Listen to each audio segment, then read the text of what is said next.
Good afternoon. Good morning. Welcome to the Sunday morning pillaging show. A little late afternoon. We have some technical difficulties. I'm one of your hosts. I am Christopher Raiders, and my other host is a Raider Nation Jason. Jason, how you feeling? Doing good, doing good. How about yourself? Um, it's only like 100 degrees out here, but other than that, it's fine. It's typical desert weather. But anyway, couple things to talk about. Jpj Drama, Nicole Dean, everything else going on in Rare Camp. Since the OTAs are over with, a couple weeks off, some vacation, and wait for that training camp with the pads on. So, with that being said, you ready to start the show? Let's go. No, well, it's not starting. Come on. All right. Sorry, guys. The show's not starting. I said we had technical difficulties, but not this bad. Here we go.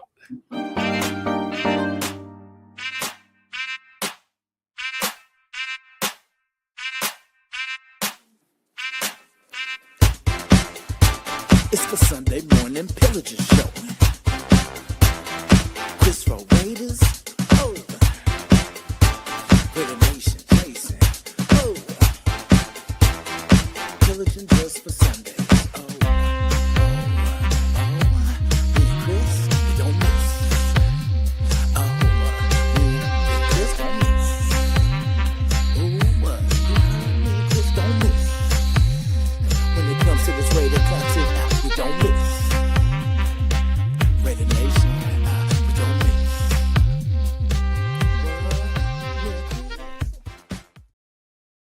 All right, sorry about that. I don't know what's going on today, man. It's the weather, summertime. My computer's been like, yeah, no, I don't know. So salute to all the Raider Nation fans and football fans. Welcome to the Sunday morning pillaging show, late afternoon edition. So, put that up. We go in and salute to the chat. Ryan, welcome to the show, brother. And Mr. Daniel Berry, hey, good seeing you. Happy Sunday to you too. I am. Salute to both of us. Salute to you too and your family. As always, Mr. Weber is always in the building. Mr. Weber, thanks for joining us again. Anybody else I missed? Oh, there's Mark. Hey, Mark, thanks for coming in. Appreciate it. And make sure you guys tell your friends or tell anybody that you know, either Rare fans or football fans, hit the like, subscribe, and join us. We'll talk about any team you want.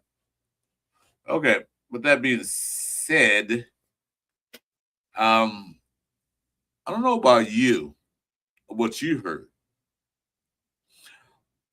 There was a show, shout out to Sanji. He had a show, and one guy said that our man, we met his parents. JPJ is not going to start the whole year. Now, I don't see that. I know they signed some guards and stuff. They off season. They drafted one, Zoom. They signed Buford. I might say his name wrong. They signed him. Okay. And yeah, some of the right guard, other guards they did in the UDFAs. But I don't see that. Him not starting. But again, you never know. It's going to be competition come training camp. They might, move him. Right now, he's slated to start at right guard. And they have the other guy starting at left guard. The guy they picked him from 49ers. So him saying that JPJ is not going to start kind of rubbed me off the wrong way. What's your thoughts on that? I don't know if you heard that, but what's your thoughts on that?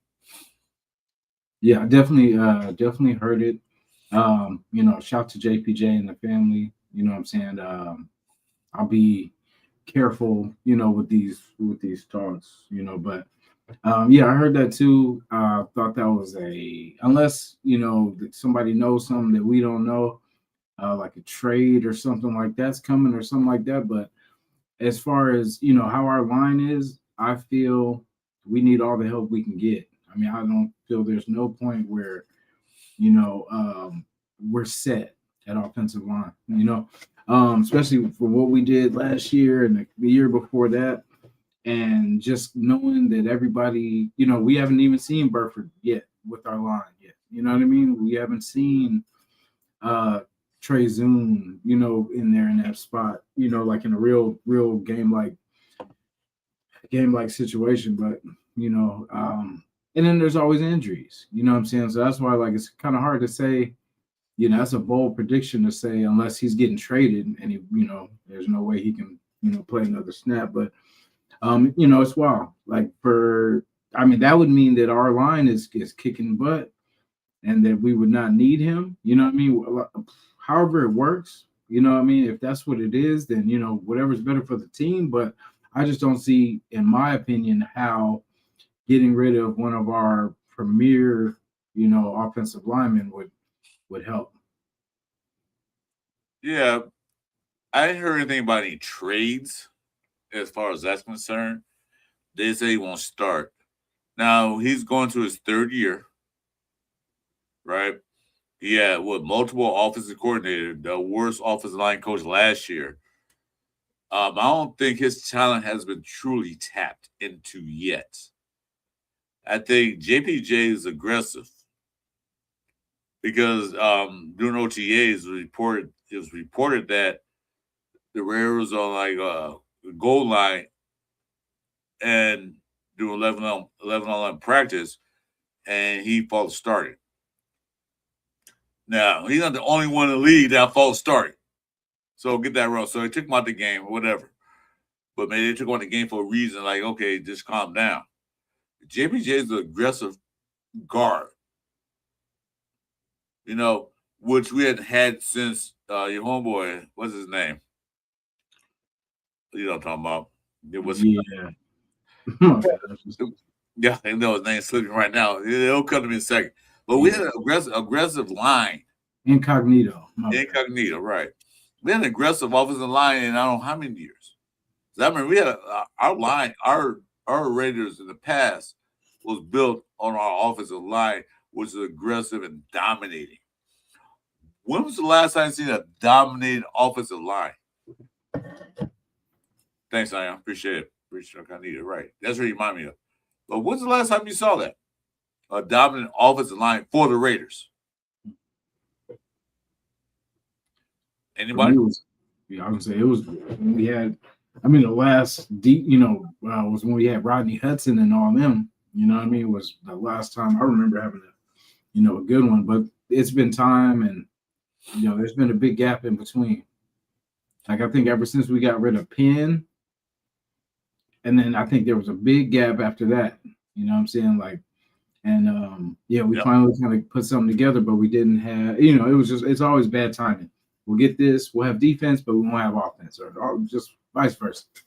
Yeah, we had offense. We had offense that scored 28 points a game, and we had defense couldn't stop anybody. Or we had defense that could stop somebody. We offense couldn't score more than 12 points a game. But I could see him. I can see that guy saying that because one thing about Jpj, he does have injury issues in the last couple of years. Yeah, maybe so. But him not start is kind of seem ridiculous.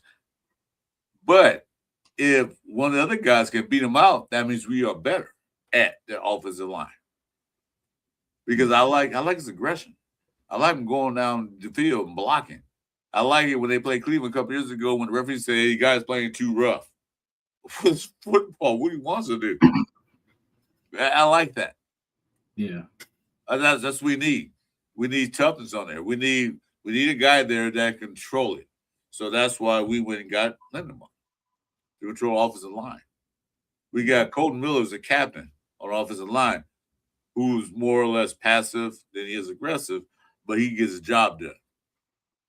So you got Colton Miller, Lindenbaugh, and Jpj there to help that line. So you got 3 out of 5 guys there controlling that line. So him not starting, maybe it's because he's over aggressive, which I want to see. So hey, I'm good with that. Yeah. Him not starting, Mhm. I don't see that.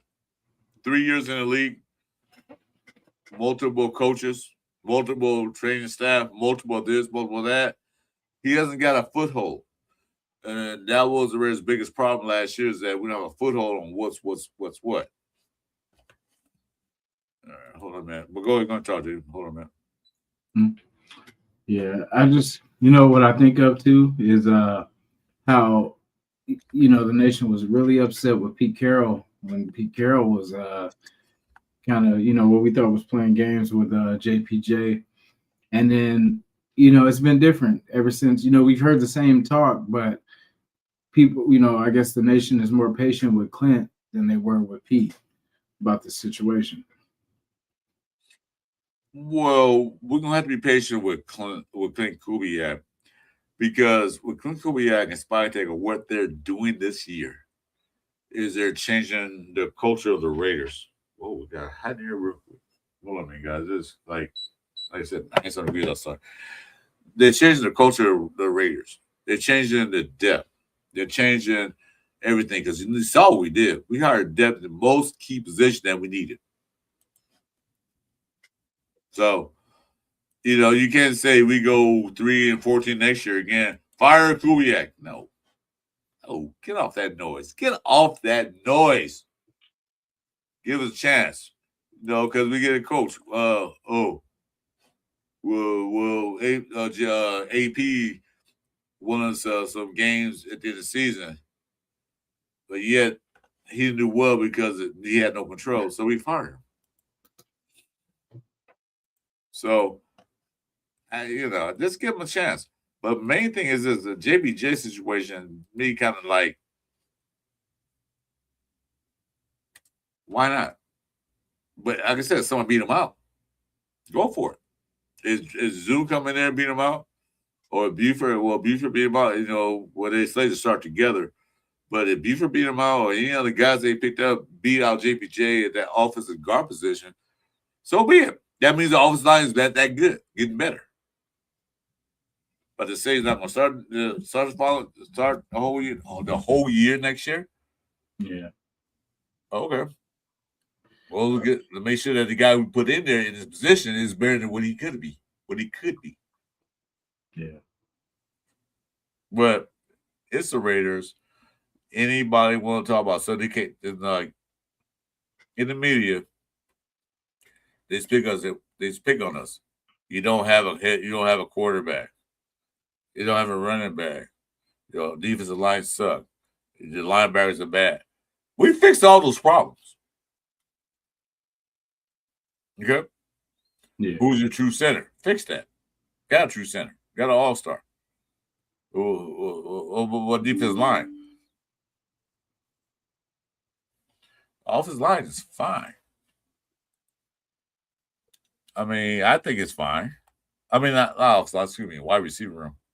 People keep talking about we should get sign these other guys. Like, why? But we fixed the major problems that we had. Yeah, I like the order that they're going. They're because as much as we were screaming wide receiver, but we know what needs to get fixed. Offensive line, first off, and then until because what's happening to number one receiver if you can't even get the ball to him because there's no time, So that's why I said this is the year to fix this line, get everything situated, and they, like you said, they did a good job of bringing in Tyler Linderbaum. It's a good foundation, a young piece. And then now we just build from the inside out, and get everyone around him situated. I kind of wanted to see Burford too, just to see. I didn't think they were going to, take JPJ out. But if, Zoom, but then, like I said, injuries happen, whatever, whoever stays healthy will have the best chance of, getting that position. So it's all about, if JPJ can stay healthy and, just be that tenacious dog that he is, you know, it's going to play out. Because like I said, this time right now is cool, but it means nothing until they come back to camp. You know what I mean? That's when it matters. That's when you're fighting for every bit of, you know, every bit of position and every position. I mean, pretty much every bit of your livelihood is on the line. Ooh, tongue twist. My bad. No, but yeah, you know, you're I love these times because you got people planning for their families. You know, this is people's last opportunity to make a big splash financially. You know what I'm saying? Are you going to work a regular job? Or are you going to come in the NFL and do what you were drafted to do? Yeah, like I am said, it wouldn't be the Rares if there wasn't any drama. Yeah, so they're nitpicking. They're trying to find something to talk about. Something to talk about. You know, then now, no, that's Jpj drama, which is not a drama to me. You know, if like I said, if you don't start, that means that whoever took his spot must be better than him, which I am good with, because it doesn't matter. One man don't run the shield; it takes the whole team.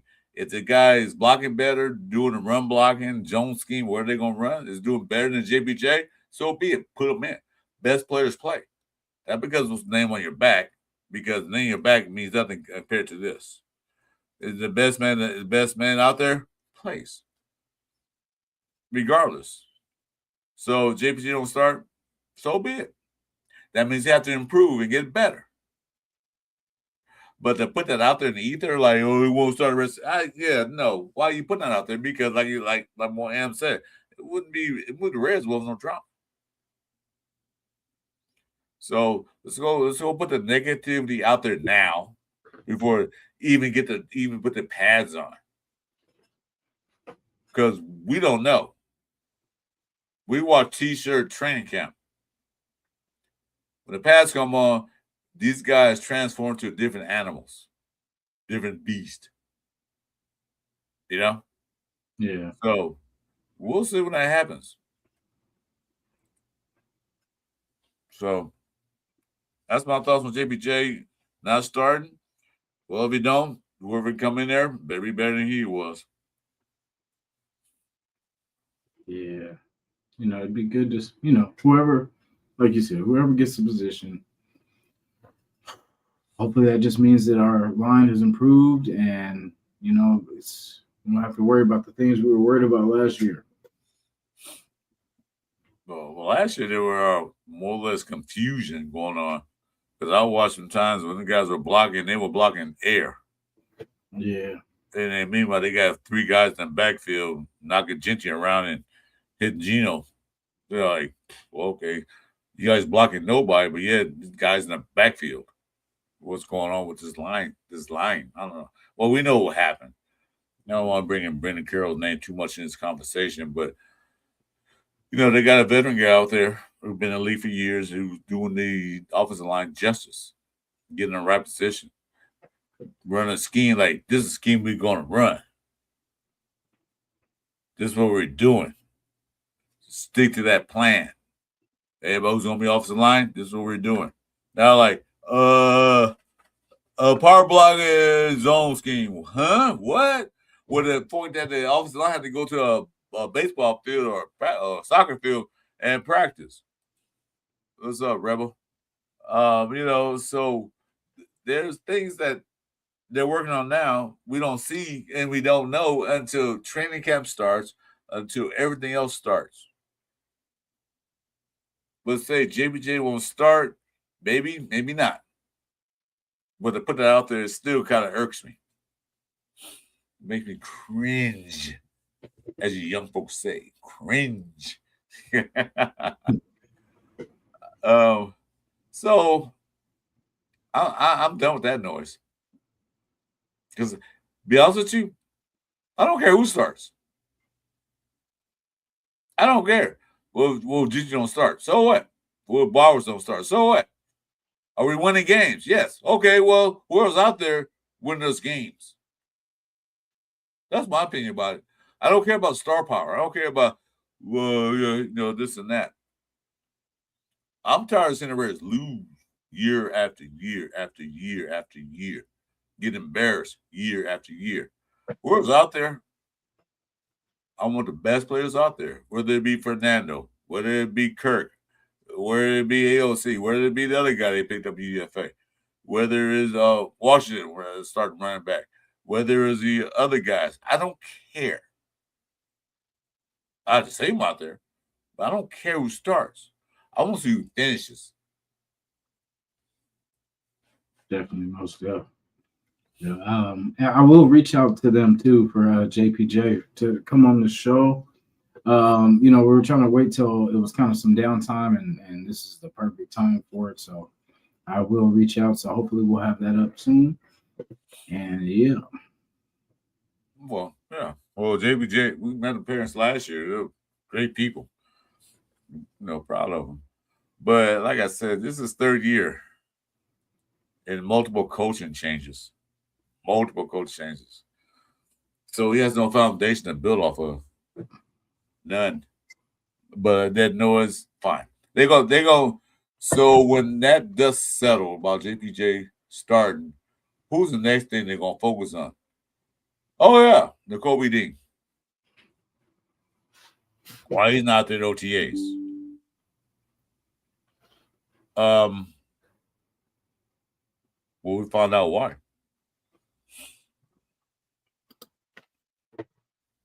Did you hear about it? Yeah. I mean, I kind of did a little digging myself before the fact, but I'm not like you and JPJ. I'm not worried about it because it's June. Last time I checked, we don't start till September, so August. Yeah. Well, we don't start till September. For real, yeah. I mean, we'll see what's happening in August in the preseason, but yeah, that noise like the Gobi D's contract. I heard that baby's don't have his contract. What the hell are you talking about? Yeah. We didn't trade for him. He came over to us. We gave him a contract. He signed it. If he didn't like his contract then, he should not have signed it, but he did. So that noise is crazy. That noise is wash. Gonna find out that they're being very precautious about because he had an injury last year. You mentioned that last week that he was a nagging hamstring injury he had suffered it towards the end of the season. What's that? Yeah, he had a couple of lower leg injuries, and then the hamstring towards the end of last year. So and I mean, and there's basically he's a vet, so you're not too worried about him because I mean he did it on a Super Bowl winning team. So I mean, I'm pretty sure he can definitely still teach some things to the young guys, and have an impact on our defense for sure. All right. Yeah, so that noise about maybe he didn't want his contract, maybe he's like contract. Well, if he didn't like it, he wouldn't have signed it in the first place. Apparently, he likes it. That's why he's here.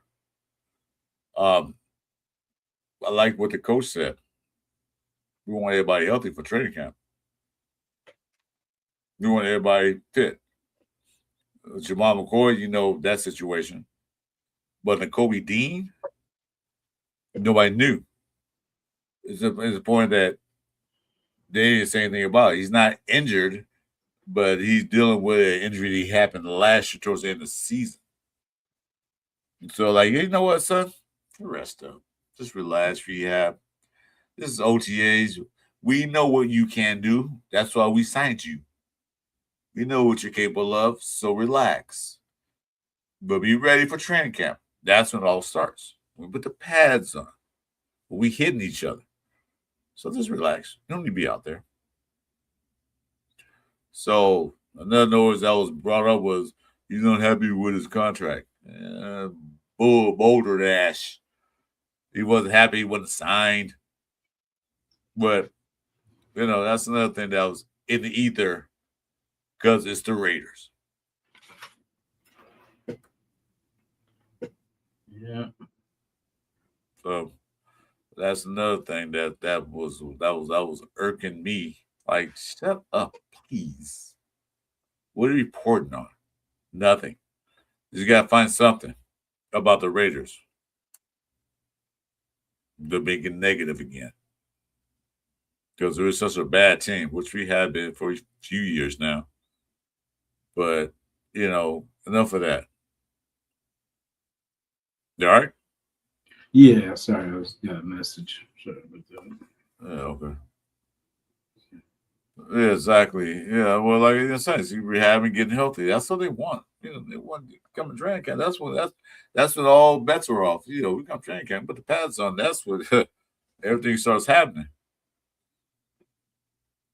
So, yeah, enough of that. So this is gonna be a quick show. We're not gonna be on too long. Just want to get our Sunday morning show restarted again because the Raiders have a vacation time. They got a month off. July is when it starts.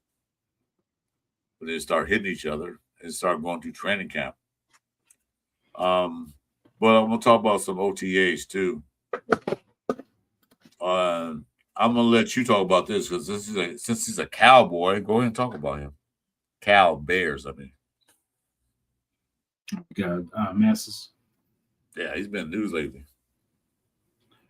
Yeah, I'm hoping because I think we talked about McCoy and everything like that, but I think they have something planned for McCoy, so Masses has a good opportunity to kind of get in here now because you got the guys like Greedy Vance, you got Richardson, what I'm saying, guys that pretty much are like on the cusp of they're looking for somebody to give them some competition, so it's good to see him stepping up.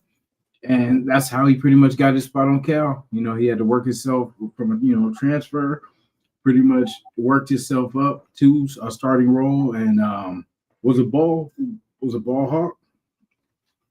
Would go get it. They stopped throwing to his side. So I mean, imagine if we can get that going again, where we can lock down one side of the field. Until hopefully Porter can step up. We got Teron Johnson back. I mean, right now we're on full throttle. You know what I'm saying? It's looking good. We got some good young pieces in, hungry, greedy, ready to, make an impact right now, fight for, a roster spot. That's the good thing about these competitions, man. It's like you're in control of what you do. Stay healthy, stay active, stay moving. You'll be okay. You know what I'm saying? Like, and just keep working. Because I mean, yeah, it looks good right now, but the closer we get to September, August, you know what I'm saying, where it matters, that's where the mistakes are going to be under a magnifying glass. So everything you do, man, you got to do it better. Like even everyone that was shining in this little version of camp, who said, was that, I think that was Coach Kubiak, right? That said, we're talking about guys right now, but then, in a couple months, they'll be disappearing, fading away. That's how it goes. You could be hot. I remember, what was the guy, Adam Plant Jr.? Remember all the buzz and all that kind of stuff, and then, there's three guys in OTAs, and we thought they was gonna make the team. They were shining. All of a sudden, they wasn't there no more at the regular cut. Mm-hmm. So yeah, you're right. Like Kubek did say that. Like they look good in OTAs, but then after training camp, they disappear. Mm-hmm. And I like that philosophy. Like OTAs. And Kubek also said that OTA is a preparation for training camp. This is how we're gonna run it. This is what we're gonna do.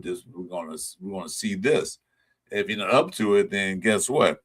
You be pushing carts at Walmart because not just saying as an example, you're not made for the team.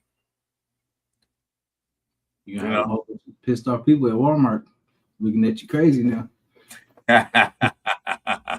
I'll do this. I mean, I'm sure they got backup plans because you got a backup plan because everybody's not cut off in the NFL. Everybody don't make the team. You know that because they got what? 500,000 high schools and they got 1,000 some colleges and they only got 32 NFL teams. So everybody can't make the NFL. They got the USFL, the Canadian League. Yeah, you can go do that. But right now, you're not cut off for the prime time. You're not cut off for this. You're not cut off for this league. So get your act together. This is what we're doing. Get used to it.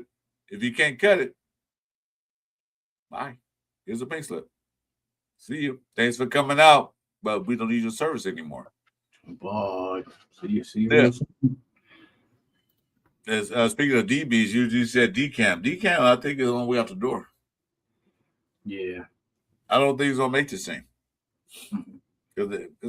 Because one thing about when you get a new regime in the building, prior guys who the other regime picked up, they have no loyalty to them. They said, "Well, I didn't hire you. Not my guy. I didn't pick you. You're on the team right now, but you better show me, or you're out the door." So although Decam right now, he's like, I think he's 4th on the list. So, and Porter right now is 2nd or 3rd. I didn't put a list up, but 2nd or 3rd. You got other guys above him. But then him and Matthews were swap between first team reps and OTAs. Yeah. This rookie is going to beat you out, your second-year guy. Anybody can get it. Well, and that's all I want to see. I want to see that competition. I want to see it. Who are the best players playing? Yeah. I don't care about the name on their back anymore. Only name I care about is this right here. Like I said, the shield. Represent. I don't care you were. I was a top draft pick in college. I was picked number 10th overall. So what? What have you shown me? Nothing.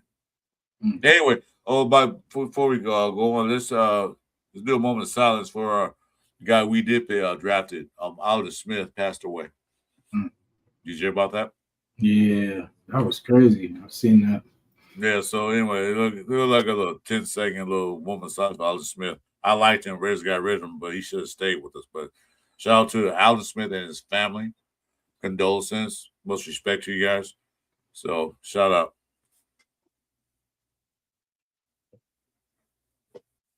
It's short, man.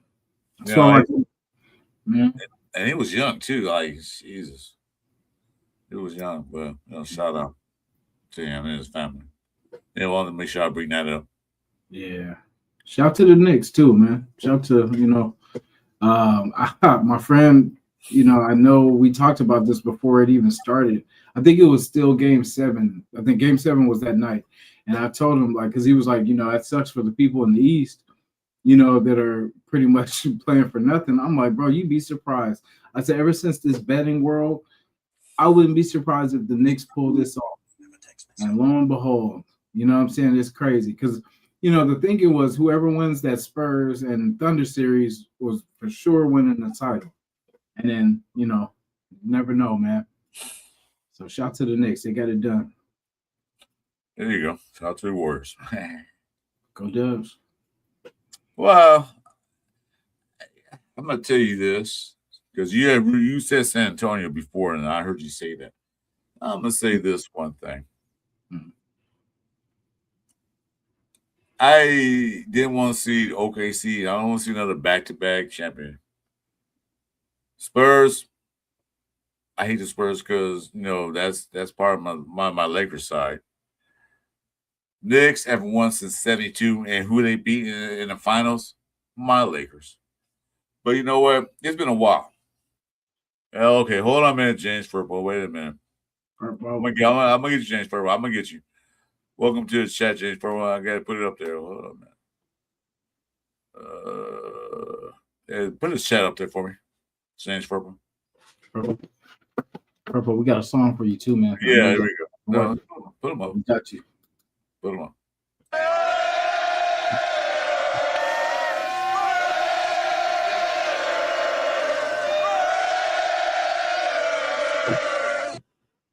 James Furbo in the building. What's up, James Furbo? Yeah, so they won. Good for them. Happy for New York because they look like New York is starting to come up again. We'll see about the Jets and Giants, see what they do. Yeah, we got to play Geno Smith and the Jets this year, so we'll see how that works. Oh, I hope we smoke those guys. Oh, well, we get like 8 sacks on Geno Smith and 2 interceptions. Make my day. You know, all I know is Michael Jordan would have never let the Knicks win a championship. All the LeBron fans out there, I'm just saying, Michael Jordan would have never let this happen. Well, I don't get too much in basketball because I just got finished watching Shout to Wasted Talent. I was sitting watching him and talk about that. Like, yeah, doing the Michael Jordan era, nobody won anything. Nothing. But them. But, shout out to them. Yeah. No, shout out to the Knicks, man, because I know that city's been hungry, like we have been. You know what I'm saying? Hungry for some winners. They've tried everything. Trying to recruit, from Carmelo Anthony, all the different names, pretty much trying to get that championship. And then surprisingly, they made a run last year. A lot of people gave them a lot of flack for not making it last year. And what do? They don't wither away. They come right back and do it the next year. So, Yeah, well, like you were there. After the Knicks, I hate that they won. Yeah, Jordan won that one. I don't mind that. There's certain teams I don't want to see win a championship ever again in life. Boston Celtics. I'm a Laker fan, so that's how I feel. Yeah. Well, the Warriors. Clippers, number 2. That's how I feel. Don't like the Clippers. Yeah. Anybody else? Yeah, they can win now and then, but I don't want to see any more back-to-back champions. No, enough of that. I want to see different teams in there. Like I said, shout out to the Spurs for getting there. But they could have got swept. They're lucky that they won that game, barely won that game, that game 3 or game 4 was it? Game 3. Yeah, so you want to shout out further? Here we go, Furman. I get you because you won't come in with that.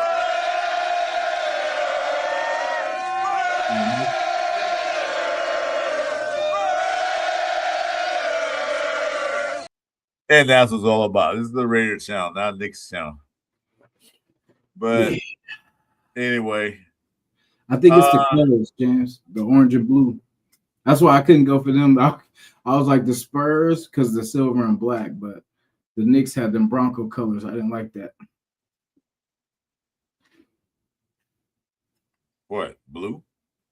No, because he said for some reason, he said he didn't like the Knicks. Almost probably because they got them Bronco colors, that orange and blue. No, well, like I said, it really didn't matter. What's going on here? It really didn't matter to me at that point. They really remember me at that point. I just didn't shot. There's a couple things I want to see in there to win it all. If person won it, so be it. I don't care. Because I know my sorry ass Lakers ain't going nowhere for the next couple of years anyway, so they got to rebuild. But anyway, this is a Raider channel, not a basketball channel. I mean, it's a sports channel, technically. It is a sports channel. It is. So, okay. I'll leave it at that. I can go to my house and get my Dodger jersey on. I don't have any Lakers stuff. I got rid of most of it because it got too small for me. But anywho, so going back to the Raiders.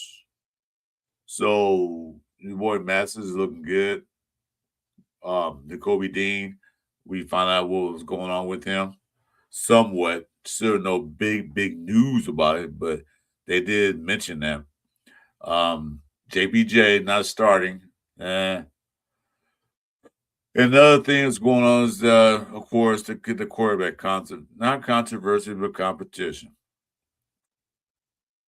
Question was asked, when do Mendoza start? If he don't start the first game of the season, when does he start? When would you put him in? I mean, if it was up to me, I'd let him start now. Because, I mean, like I said, if you're looking at it like this season isn't going to matter, then there's no what are we worried about rushing for? Because we just want to get him comfortable. It's, at any point, no one's going to be ready. So the earlier the better. Get him comfortable. He's got to get the speed of the game. I mean, I get it. And then it's what we do every year. We're going to compete no matter what. So that, like I said, I know what's going to happen is Kirk's going to start. You know what I'm saying? He'll probably get 6 games. if we're winning, if we're like 4-2, they'll probably keep rolling with Kirk. But if say we're just lost 1-5 or something crazy like that, then they're like, okay, well, what are we holding him for? Which I feel like why I think it's so important is because we got a new center.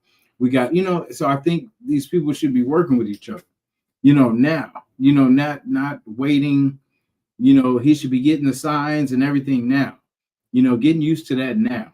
Because I mean, yeah, Kirk can take us further probably at this point. You know what I mean? So I get it, but I mean, Kirk's not going to be here next year.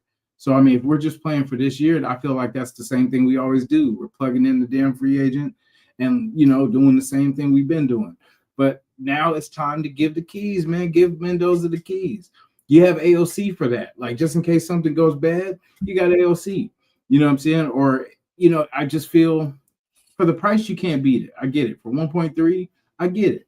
You know what I'm saying? Like, it's because it's a win-win situation. But I just feel like we're trying to see if we can sneak in. You know what I mean? And I'm like, that's kind of taken away from snaps from Mendoza. You know what I mean? That's not letting him learn as much. He's the future. So why not give him most of the time now? I mean, I get it. You want Kirk who could give us the chance to kind of be competitive. But I mean, if we're realistic, we don't have a team that's playoff built right now. You know what I'm saying? Like, we stepped up our defense and stuff like that. But as far as offense, we don't even know who our number 1, 2, or 3 is at this point. You know what I'm saying? So that's what I'm saying. We have a long way to go. And I feel like Mendoza should be learning all of this stuff. Yeah, keep Kirk involved. Yes. Show, just put Kirk's effort into Mendoza.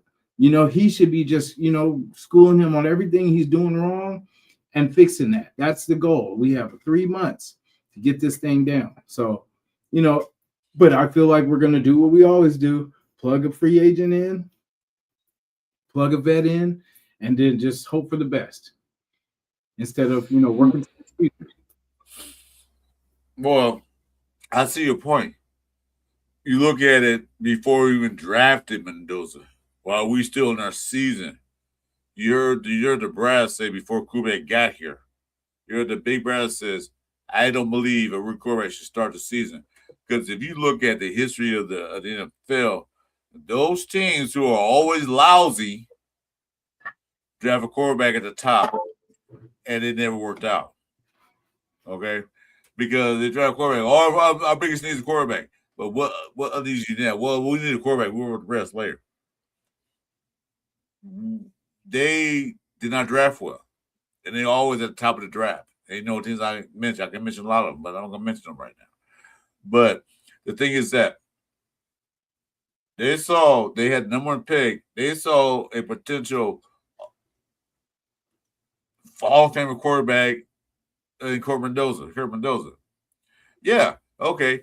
But we're not going to put him in there right now to ruin his confidence in his career. Let's go get a veteran quarterback who knows Kubiak's system, who ran with them, and that was Kirk Cousins' best years with Kubiak. Let's bring him in. And Kirk Cousins said, yeah. And they told Kirk Cousins, like, we're going to draft Mendoza. And Kirk Cousins knew that. Yeah, I know that. And like he was in Atlanta when they brought him in and bring him out of money, and then they draft Penix. See how that worked out. But yeah, I see your point. Now, the point I'll make is like this. And I forgot who said in the comment. May the best man win.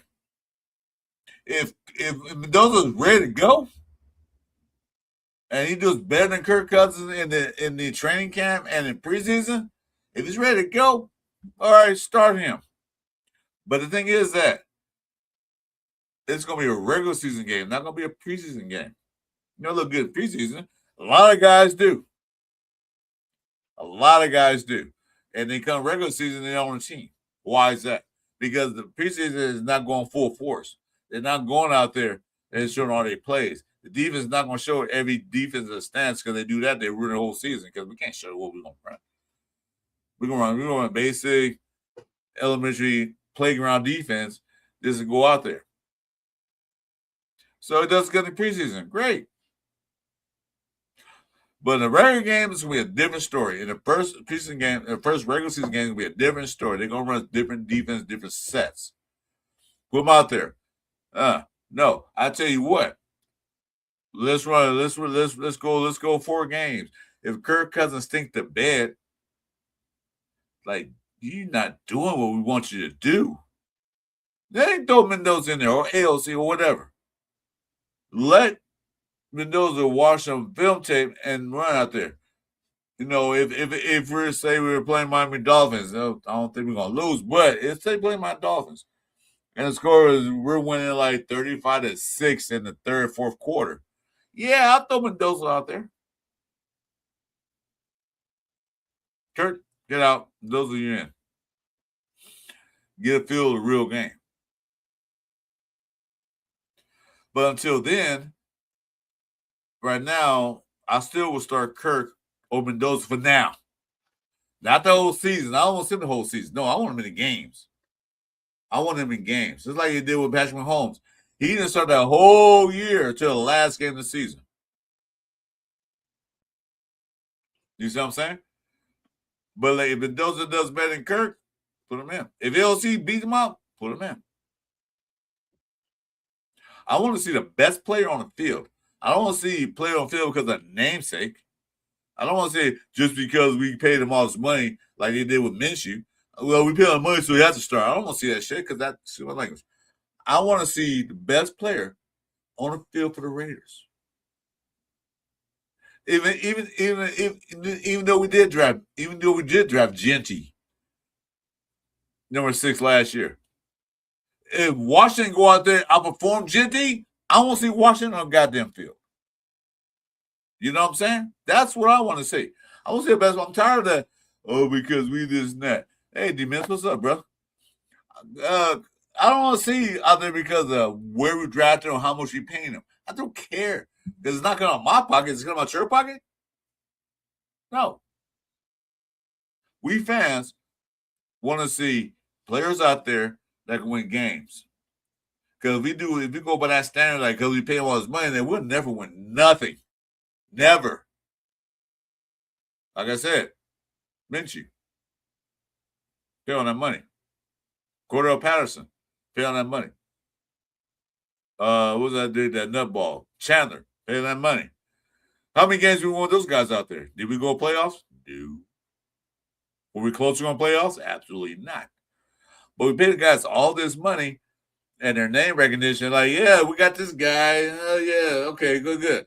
It'll make ticket sales go up. But who gives a shit about your ticket sales? Because the Raider fans, we don't want paying for the tickets. Right? I don't care who's out there. I don't care if it's no name. Who's this guy? Oh, he's UDFA. And he's balling. That's all I want to say. So that was my rant for that. So like I said, Mendoza is playing better than Kirk, playing better than everybody else on the team. He's out there. Even the Lindenberg right now is getting some rep because no Kobe Dean. If he's playing better than Kobe Dean, then put him out there. Well, we pay him no Kobe Dean all this money. So what? So freaking what? Anyway, I'm done. How did I put that out there? Yeah. Hope because hopefully it just looks like we know what we're doing. Because if I don't know, I look at Herbert kind of as far as he was able to come in there and pretty much stay afloat. He hasn't been great, but he's had some good moments. And if I look at like as much as we don't like Herbert, because the team he's on, I look at the player too, and I see how he plays against us and how he has his moments. Like, but if we could get some of that out of Mendoza, that would be good. Our thing is it's never gonna be pretty. Like as a Raider, it's never gonna be a perfect moment, for him to go in. If we're waiting for a perfect moment, we'll be waiting a long time. But he's been through the fire and his journey, his college journey. He's been to, respectfully, Cal, which is, you know, not a lot of people's favorite as far as, you know, going far and stuff like that. So I mean, we look at that like he wasn't on a really super talented team, you know, and he was able to, you know, make some waves there. And then after that goes to Indiana and makes some really big waves over there, going through the gauntlet too, you know, from the Ohio States, the Alabamas, the, you know, the Miami, the teams he had to go through in the playoffs. You know, it was, you know, it was impressive to see him.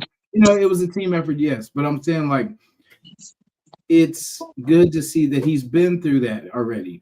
Because, you know, we see a lot of the opposite where quarterbacks are in these comfortable conferences, Ohio State, Alabama's, you know what I'm saying, teams I've named before, you know, and they weren't used to having a regular team, you know, and being able to win with, you know, and that's kind of what he's had to already do. You know what I mean? So we got some background come from Twan. Twan, I'm sorry. Oh, no. Hey, welcome to the show, Twan. I invite you in. Come on.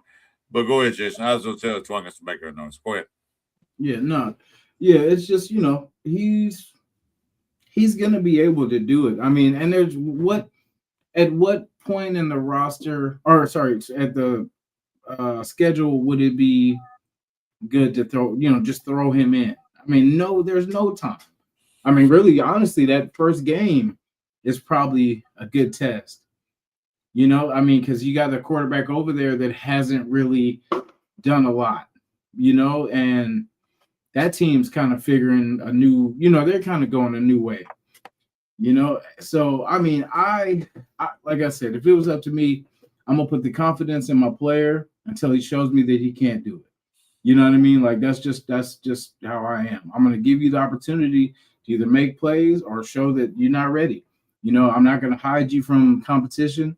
I'm going to have you out there. You know what I mean? And if it wasn't a move to have him, because I get it, you know, he can learn and everything like that, but you learn from being in the fire, man. You know what I mean? You learn from being in the game because there's no teaching moments like being on the spot. You know, there's so many things like on the sideline, you know, you can see things, and then that's what preseason is for. You know, like I want to see a heavy dose of Kirk Cousins, you know, cooking in preseason, teaching him all the things that, you know what I'm saying, like then. And then if he feels he's not ready, then, you know, we got Kirk. But if he feels like, you know what, like I'm pretty sure he is going to be like, you know what, let's get it. Let's get in there. Because, you know, you don't want to be scared. You don't want a player to play scared. That's what you don't want to teach, is somebody to be scared and, yo, you're not ready, so we're going to hold you back. No, that's not building his confidence. You're going to do everything you can to give him all the confidence he needs. And if it's meant to be, it'll do. And if it's not, then, you know, we've seen the results. Okay. Hey, Twan, what's up, man? Welcome to the show, man. Thanks for coming in, bro. Hey, blessings, man. Blessings, man. How you feeling, brother? I'm hanging in there, man. Busy, but I'm hanging in there, man. Very good, man. As long as you hang in there, man, that's all you wish and pray for, man. So we was talking about, I know you was at church and doing your thing. We was talking about the JPJ talk and the Kobe D. So first of all, since you just came into the show, what I said earlier, there was a guy hosted on that San G Shoulder show. Shout out to him again, once again. That's saying that JPJ is not going to start this season. What's your thoughts on that? I think that guy's an outsider that's not really on the end. I know there has been some rumblings in regards to that. You know, because again, what have we seen ever since JPJ has been drafted? It's been the unassuredness of what he's going to be. Is he going to be a center? Is he going to be a guard? Is he going to play?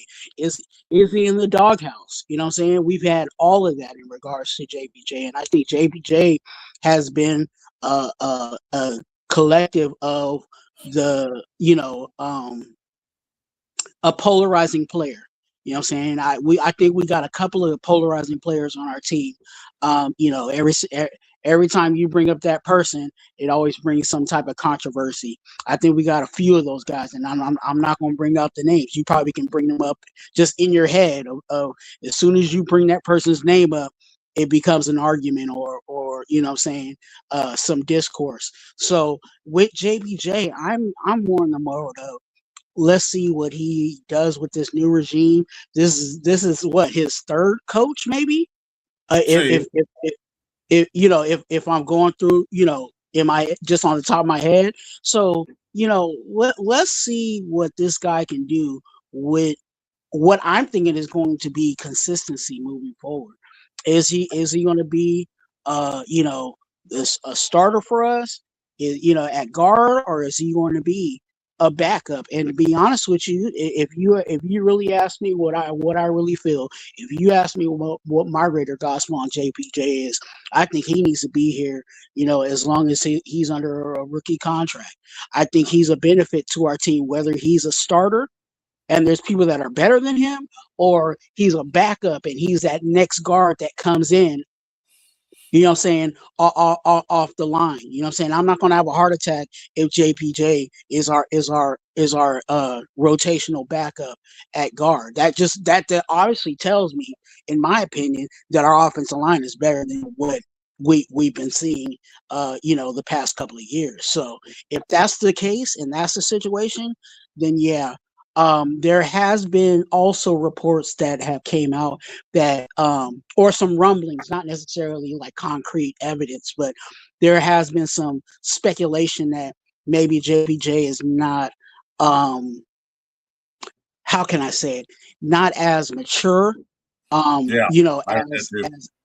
as expected. You know, I think he's, you know, some people, and that's just how some players are. Not saying that that's exactly what it is. I'm just kind of rolling with the speculation at this point. Some people are, some guys are grown men in body, but they're not grown men. You know what I'm saying? Mentally, you know what I'm saying? They're just big kids. You know what I'm saying? And that really might be what JPJ is. And I think with a good coach, no matter you know, what personality that person is, whether, you know, I don't think JPJ is that toxic, you know what I'm saying, that a good coach can't work with someone that may be a grown man body wise, but may needs a little maturity, you know, a little help on the maturity side, you know what I'm saying. And JPJ is still a young player, so I'm still on a wait and see. And Yeah, like I said, whether he's a starter or whether he's a backup, I think it's a good situation either way, because yeah, that just makes him, you know, that just shows that our offensive line is better than what we expect it to be. yeah. Because there was some reports coming out that reason why they had a problem last year with the coach because he wasn't mature enough. He was acting immature. He was boasting something. That's what I heard. But you got to remember, he's a kid. He's still a young man. Um, I could see them like, yeah, grow up a little bit because this is a grown man's game. I can see that. But you know, this is third year in the NFL. You know, when the Raiders drafted, they drafted him as a guard, not a center. So they took on center spot. They didn't work out there, so they moved to guard. They work, you know. So I can see them saying what they're saying. But one thing that JPJ has that makes me happy is his tenacity. I like his tenacity. Maybe he got to work on a few things. Maybe he got to work on some mental notes. Maybe he got to work on some feet work. Maybe he got to do all that stuff. And shout out to my boy Jeff for coming in. Thanks, Jeff. But you got to realize he might need some more work in the head thing development. You know, you can't teach a guy how to think, but you can't teach him how to play. You can show him some things he should do. Because I was saying Jason earlier, they was doing the 11-on-11, and he false started. They took him out immediately.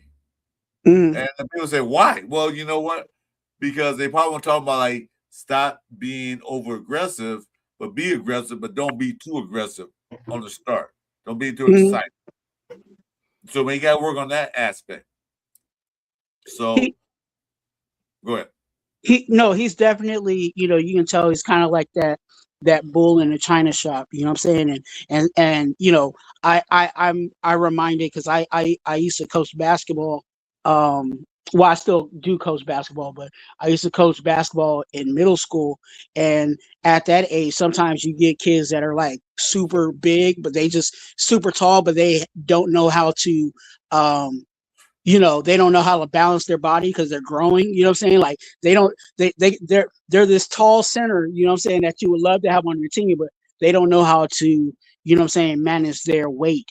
And I think that might be also a situation with JPJ where JPJ is, that over, the things that you love about him is also, it's like a gift and curse. You know what I'm saying? The things that you love about JPJ is also the thing that can, hurt him at the same time. And I think, let's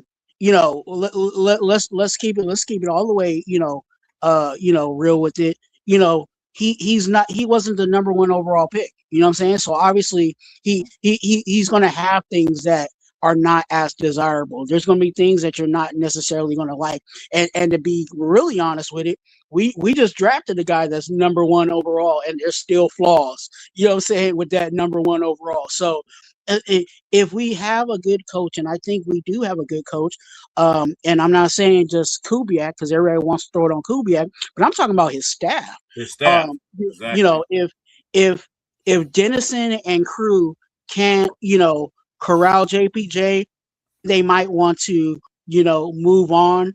But I think they're willing to take a shot at it and try him out because, again, what I see personally, and again, I'm not in the Intermountain Health, facility, but what I'm seeing is I think there's a whole lot to work with than a whole lot to just throw away. I agree with that because, like I said, we're not in the building. We don't know. It's just hearsay because everybody's gonna pick on the Raiders.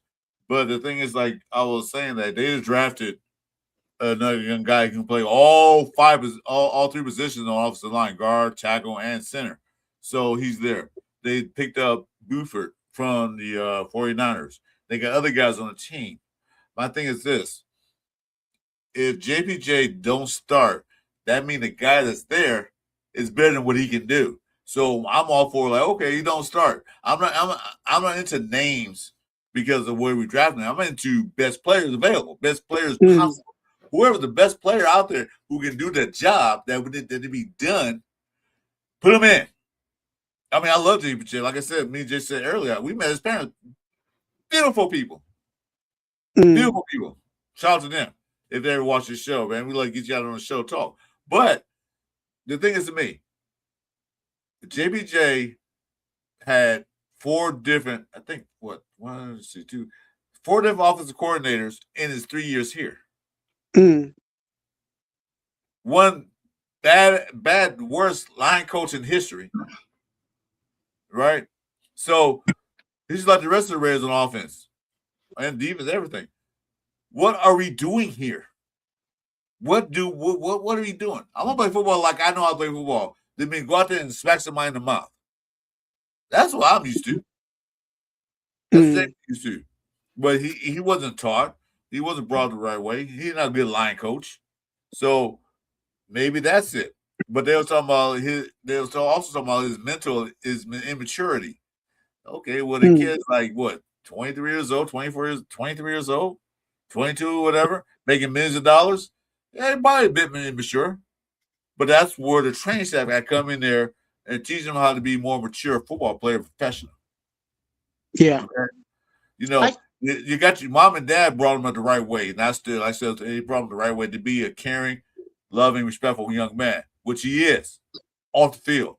On the field, it's not up to the mom and dad. It's up to the coaches to say, hey, dude, this is what you got to do. Calm down. Let's do it right. That's up to the training staff. JPJ didn't have a proper training staff in the last 3 years. This year, hopefully Dennison can get his head together, get him right on the right foot, whether he start or not. But at least, like you said, if he's not starting, this is a great backup we have.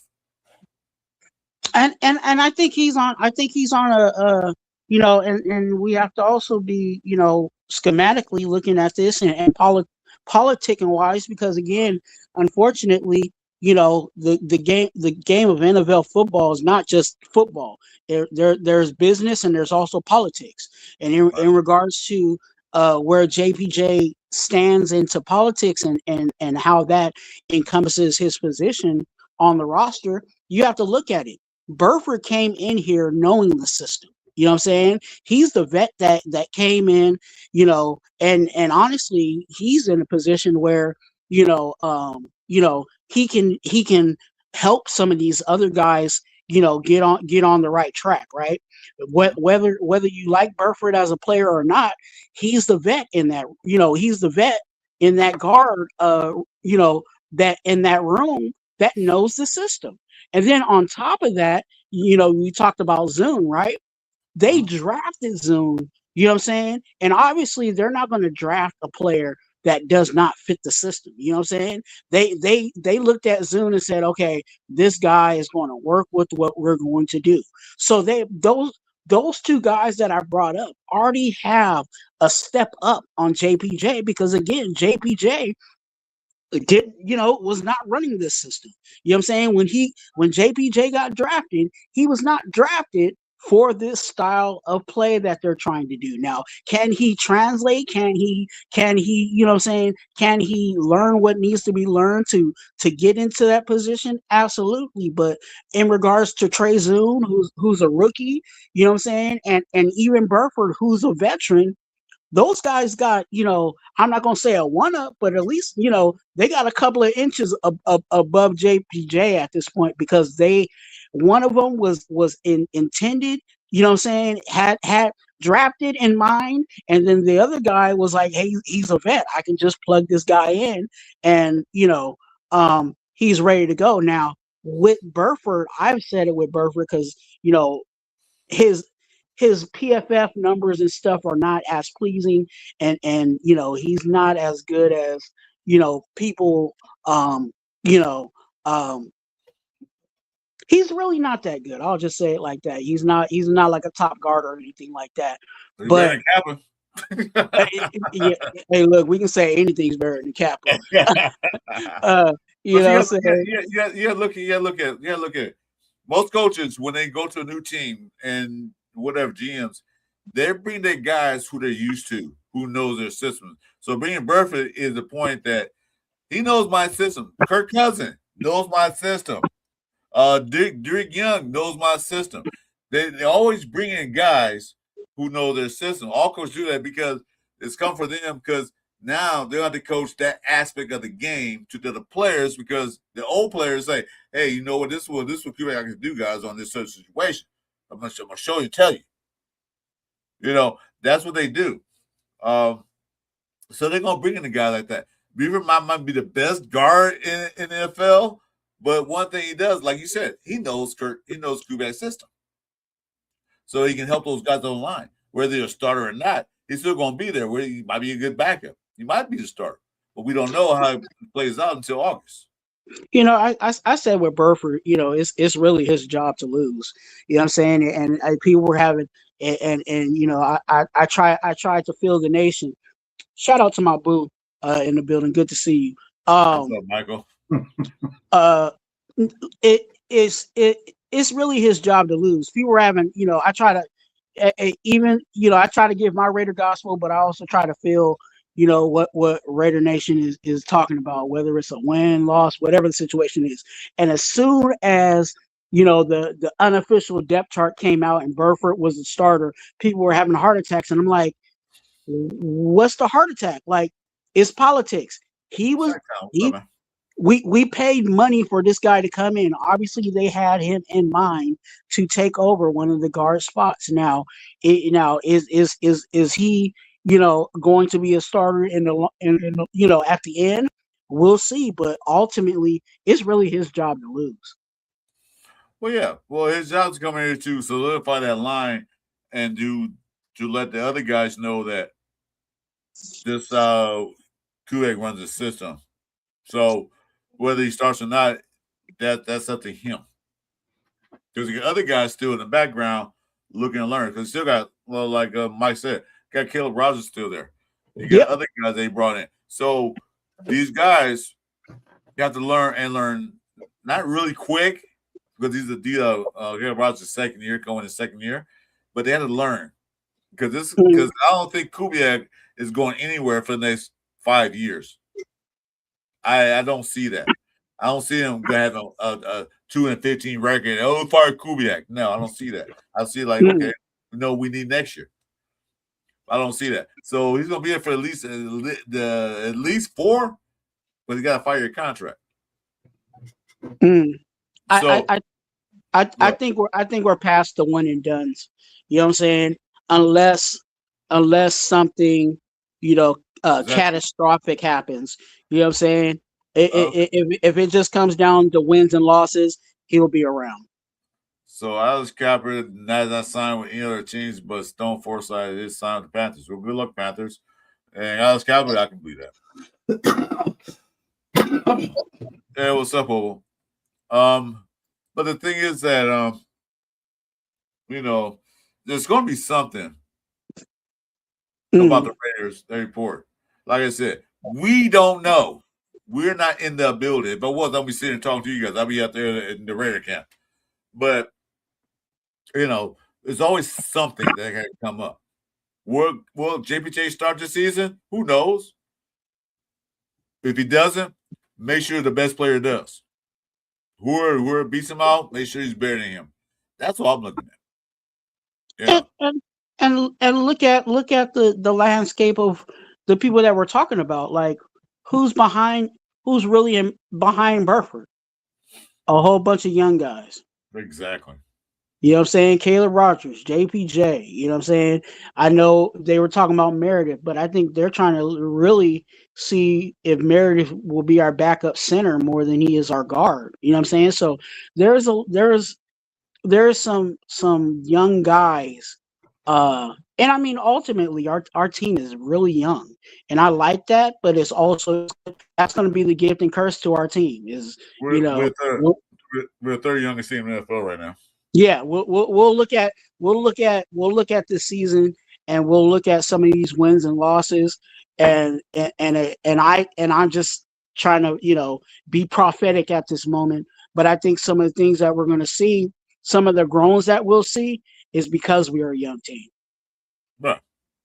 But that's the thing. We're young, and so we need to grow together. So don't expect the Raiders to go to the playoffs next year, which would be a nice thing. But don't expect expect better play, expect mistakes, expect all that. Mm. But anyway, Jason, me and Twan are talking. You got something to say? I'm sorry. Yeah, no, you guys covered it, man. Yeah, I mean, it's much to do about nothing.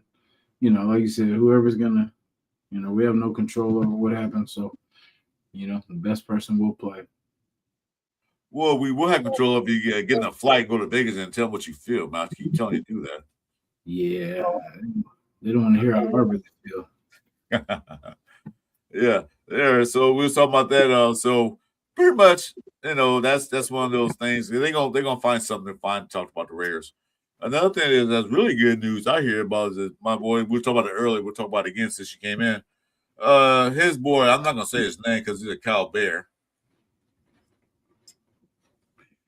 Oh, you talking about George Benson? No, I'm saying. Every time I hear about Malik Benson, I think not Malik, the Cal Bear. Malik's the duck. Oh, I'm sorry, Masses. Yeah, some good things about him in camp. He's deep performing. He's doing his thing. Yeah. Masses is doing his thing. I think, and again, there you go, looking at our corners. Like the only vet we got in there is Stokes, and obviously Stokes ain't going anywhere. So it's with Terry Johnson is there, and I think he's a lock in the slot for the most part. So outside of those two spots, everything else is open season. You know what I'm saying? And it seems like they're trying to do some versatility. You know what I'm saying? They're trying to disguise people. You know what I'm saying? He might be a slot, but he's, you know what I'm saying, he might be dropping back to safety, or, you know what I'm saying? Like, there's gonna be a lot of that going on because of, where is this guy going to come from? And I think Masses is one of those guys that might have something to say in that backup slot spot traditionally. I think he's more better in zone than he is in man.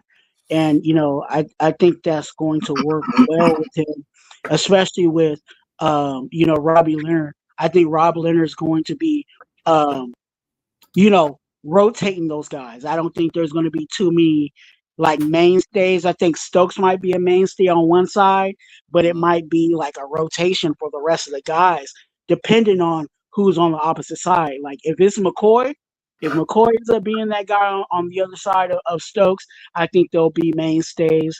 You know what I'm saying? But everything else will be rotating, to fulfill spots, especially in our safety room.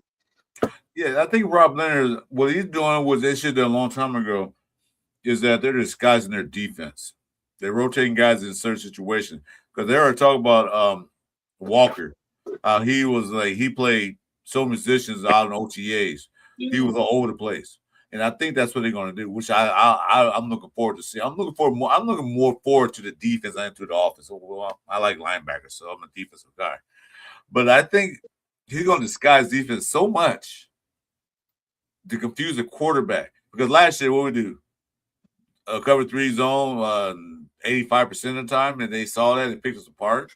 But I don't think they're going to do a lot more on defense. What you got Johnson out there. You got the mainstay. I think Chin going to be the mainstay. Paulo, he got to work his way back in rotation. I think your boy Stoops is going to be mainstay at free safety, which he also can play. Nickel also can play outside. He can play all positions on a DB. And the Reds got versatile in their defense. They got most players that can play multiple things on that defense, which I always got to say, what the hell's going on? Wait, I thought they played cover 3, or they did last year, but now this year you don't know what they're gonna play.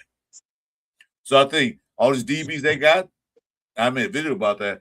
This is gonna be more of a defensive team than offensive right now in the beginning. I think the Reds can be a top in defense because defense last year wasn't that bad. But only problem when it's so bad is that they don't field 99% of the time because offense couldn't do crap. They couldn't get a first down. Or Gino Pitt decide I'm gonna throw to the team because I don't want to throw incompletion. I'll miss on my incompletion rate. I would throw an interception. So the defense played well enough, but like I said, it's offense's fault that they was on field most of the time. I'm going to go on the opposite of that conversation. I do see what you're talking about in regards to the defense, but I think our offense is going to be even with the unsureness of how our offensive line will be solidified. I think our offense with the stability of Kirk Cousins, I think that side of the ball is probably going to be starting off. I think that might be the stronger side because I think with Rob Leonard, I think again he's this is the first time that he's being a coordinator. You know what I'm saying? We saw what Kubiak can do as a coordinator, so we kind of know or are expecting. You know what I'm saying? What we're going to see offensively. You know what I'm saying out of Kubiak. Rob Leonard, yes, he talked about the new 3-4 mixture and blending. Well, all of that has to come together. And again, you're asking for a rookie rookie defensive coordinator to put that all together. So I'm more, I'm optimistic about our defense, but I'm leaning more towards, if you ask me the conversation of what side of the ball is going to, start off stronger, I think it might be our offensive side. No, I can't argue with that, but you do make some good points. But I'm still saying that although Rob Leonard is a first-time defensive coordinator, he's been involved in defense for years. So I still think they're gonna come out there and look good as a defense. I'm just saying, at the end of the year, I think they'll be one of the top 10 defenses. Maybe not start the first game, but they are playing Miami Dolphins, who are just like in our same situation where they got a new head coach, they got a new quarterback, they got a new blah, blah, blah, blah. But I'm just saying, though, I think we're going to start off on defense level pretty well because who did we lose? We lost what? Some players, but we didn't lose players. We improved on the players we lost. We lost Roberts, what's his name? Devon White. but the players we replace them with are a lot better than him, better tacklers, better coverage guys. So I think we better. Only thing we had to improve on was a little bit of defensive line, but I don't think that much we had to improve on. But main thing to improve on was the D-back room. And there's a lot, like I said, there's a lot of young guys out there, Stokes and Chin, and then John Johnson, pretty much the veteran of the D-back room. And we brought a lot of young guys, a lot of hungry young guys who's going to fight for that starting role. So, Hey. go ahead. Oh, so, go ahead. No, go ahead. No, I was saying that. I was saying, go ahead. No, I was gonna throw it to because I think that's a really good conversation. I was gonna throw it to the chat and then also ask Jason how what he thought. Chat, how are you guys feeling? What side of the ball do you think is gonna start off strong? Start off strong. You know what I'm saying? Not saying that, 'cause I feel like I took the opposite side, but I think the defense, later in the season when they actually know where they are and what they're supposed to do, and what I'm saying, they've ran it, what I'm saying, when Bulls are really flying. I think our defense is definitely going to take a jump, but I think offensively they're going to start off stronger. What do you think, Jason? Like Alec King said right quick, it's good for us to have the situation where the debate is which side of the ball is going to start off. Exactly. Exactly. It's good to hear that. Well, go ahead, Jason. I'm sorry. I want to, hey, salute to Alec King. Good comment. Go ahead, Jason. Yeah, I mean, I hope the offense can jump out because I see the defense doing it. I see the defense, starting us off, pretty much getting us the ball back, all this kind of stuff. But then I don't see it with the offense yet. You know what I'm saying? Like, to be honest, I mean, I could be hopeful, but I don't see it yet. I haven't seen, I like the pieces we've drafted and brought in and the free agents, but I don't know what it's going to look like yet. So, it's kind of hard to be excited, because we know the struggles of our offense, like the last few years. So, until we see something different, then, what I'm saying, like, then, because what's getting us the ball back if we can't do nothing with it on offense? You know what I mean? So, yeah. And, it dictates that, usually in the beginning of the season, defense starts off stronger than offense because defense is a little less complex than offense runs. So that's usually dictate. But now and then, sometimes some offense come out there blowing everybody up. But I'm expecting the defense to come out there and show the league this is where we are, and the offense have to catch up. Offense might get a slow start, but I think defense is going to be a premise of our team through the rest of the whole season. Not necessarily the first 2 games, but the whole season. Yeah, and your point is valid. I'm not saying your take is not where I'm completely disagreeing with you. I'm just more leaning towards more towards the other side.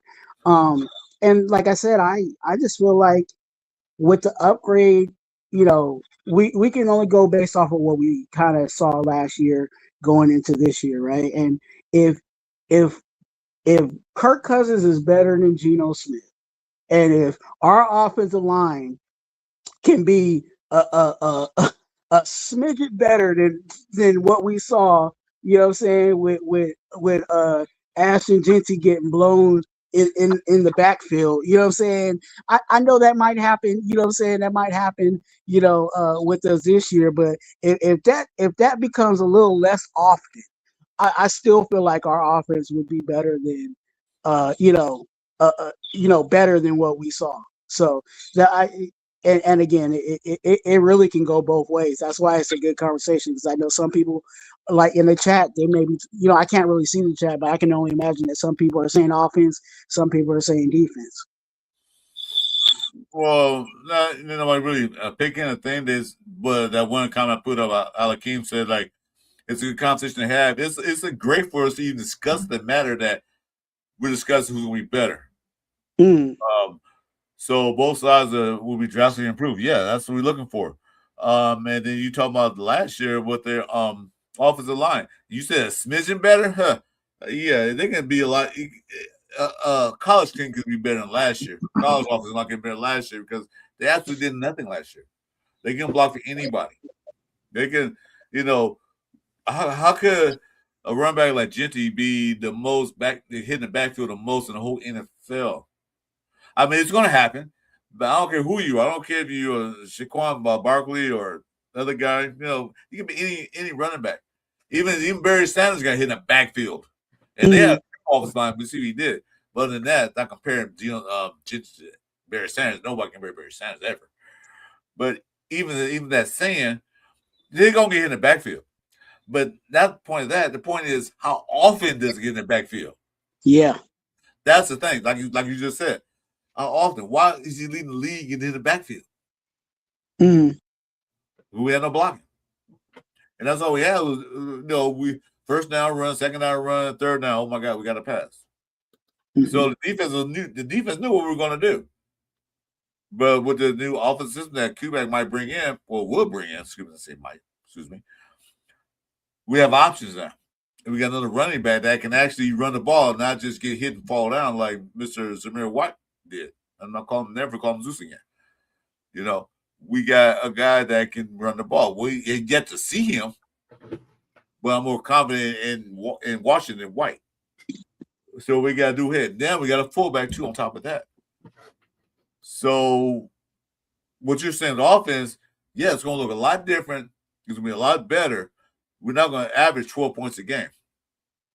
But I'll still say the defense will show up and show out where they can get those 3 outs, where the offense can get the ball back and go ahead and move down the field. That's what I'm saying. Yeah. What Mike say? Last year was run, pass, punt. No, it was run, interception. That's what that was. Look, when you keep getting in the 3rd and 20s and 3rd and 15s, you know what time it is. You know what I'm saying? Like and that's just how the game is. Like, unfortunately, our defense was so, struggle, you know what I'm saying? Like we've all had that heartache of, oh, it's 3rd and 20. Oh yeah, they about to, we about to 3 and out these guys, and all of a sudden on 3rd and 15 or 3rd and 20, for some reason they complete the you know what I'm saying, they completed for a first down. So but those are favorable, those should be favorable downs for a defense against an offense if it's 3rd and 20, you know what I'm saying? So yeah. 10 years back, man. 3rd and 20 got a pass. Yeah. I did like Reds that draw play on 3rd and 20. Yeah. Yeah.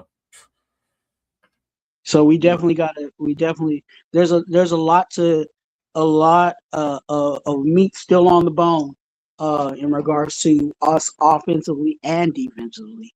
And it'll be up to these guys, this coaching staff and these new guys that we brought in to make sure that upgrade that we're envisioning right now as fans, that actually happens. Yeah, I agree with that. Like I said, we haven't seen anything yet because everything right now is like a brand new car. You bought a brand new car for the lot. You didn't know that. Like I said, I bought a brand new car. I bought my truck back in 2022, brand new, off the lot with 18 miles on it. And I'm driving for a year and a half, and there's a function that I didn't know that was in there. Like, what the heck? I didn't know that. I read the book, but didn't realize it. But you don't know what we have until you take it for a drive for a little while. You know what I mean? We got to wait to drive it out and see. We don't know what this office is going to do. We don't know what the defense is going to do. How's it going to look? It's going to look totally different from what we used to seeing. Main thing is that we probably get more scores than what we used to. Because like I said, 13 and a half, I think it was 13 and a half points a game we scored last year. Oh my God. Some teams get that in the first quarter. Like, we'll just get in the whole game. I'll go back to that Kansas City game where we had, 30 offensive plays? That's unheard of. Unheard of. So it's going to be a lot better. Whoever gets off to the fast start, be great. Offense, yes. Do it. Score 30 points a game. Defense, catch up. Stop them. Let them score only 9 points a game. So whoever gets off good, I'm happy for either way it looks. not trying to, put too much pressure on it, but I'm just putting it out there that, we saw a team put up 40 points a game, with a bad defense and win the Super Bowl. Yeah. So it could really, it could be that way, or we could actually have a defense that, only allowing 9 points a game. You know what I'm saying? And we saw that too. We saw that too, very Yeah. much. The Baltimore Ravens, they won their first Super Bowl. It wasn't the offense. It wasn't what's the name, the quarterback. It was all about Ray Lewis Trent and the Dilfer. guys. It was all about Ray Lewis and the guys won Super Bowl because of the defense. And a few other teams won Super Bowl because of defense. But there are also some teams that won Super Bowl because of their offense. Mhm. So we'll see how it plays out. So anyway, yeah, that was a good conversation. I like that. Hey, quick question. I'm gonna ask you. I'm gonna ask both of you guys this because we were just talking about that. In regards, it's still in tone of what we're talking about offense and defense. The last Super Bowl, was that a defensive Super Bowl, or was it the Seahawks offense, or was it actually the Seahawks defense that won the Super Bowl? Go ahead, Jason. I'll give my thoughts. Go ahead, Jason. I'm gonna say defensive, to be honest. I don't know, like Drake May did pretty good, up until that game of kind of creating and stuff like that. But like for some reason he could not get anything going. He took a lot of sacks. I'd say more defensive because they were able to shut them down pretty much on offense. Henderson could not get nothing going.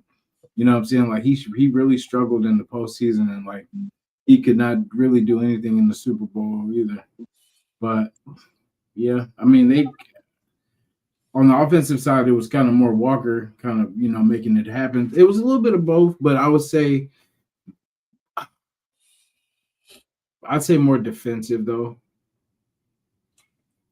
I'm going to say 70-30. 70 defense, 30 offense. Reason why I say 70-30, 70% defense, like Jason said, pretty much shut down the Patriots attack. Shut down McDummy.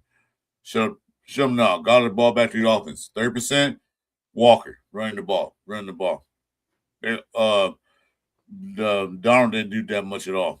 He did just in there. Like I said, he did just enough. He didn't make that many mistakes. He made no mistakes or many mistakes. If he did make them, to give the New England Patriots a chance to come back and win or come back. So 70% defense, 30% offense. Like it.